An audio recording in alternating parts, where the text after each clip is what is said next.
Quand mon père est décédé, ce qui a été le plus difficile, peut-être, c'est de vider la maison dans laquelle il habitait. Nous avions l'impression de violer un peu l'intimité de mes parents. Et en vidant les armoires, dans un tiroir, j'ai trouvé un carnet. Dans ce carnet, mon père avait pris des notes pendant sa déportation en Allemagne. Ils étaient 20 décembre, ils étaient des milliers, nus et maigres, tremblants dans ces wagons. Dans mon enfance, je me souviens des promenades dans une ville où il y avait des décombres, où il y avait des reconstructions à droite et à gauche. Je me souviens également des tickets de rationnement que j'avais trouvés dans le portefeuille de mon père. Je me souviens des réunions de déportés. Je ne savais pas trop ce que ça voulait dire. Enfin, je me posais des tas de questions sur cette situation et j'avais très peu de réponses. Ils étaient 20 décembre, ils étaient des milliers, nus et maigres, tremblants dans ces wagons. Mon père ne parlait que très peu de cette période de la guerre. Et moi, j'osais pas trop le questionner.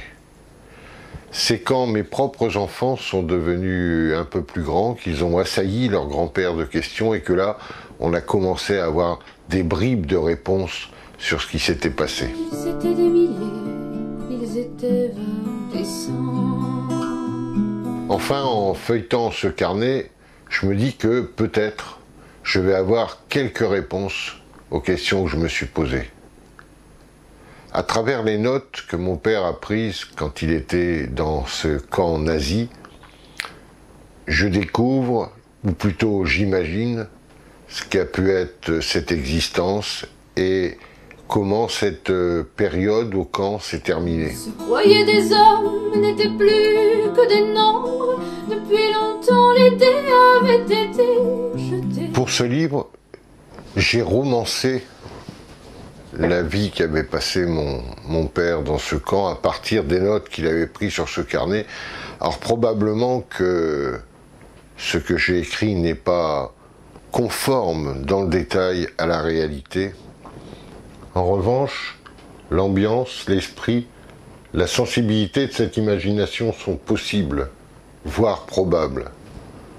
J'en suis convaincu. Alors pourquoi écrire ce livre et vouloir partager cette histoire personnelle avec d'autres? Simplement parce que la situation de notre époque ressemble par certains aspects à celle des années 30, la montée du chômage, la précarité, la pauvreté qui gagne, etc.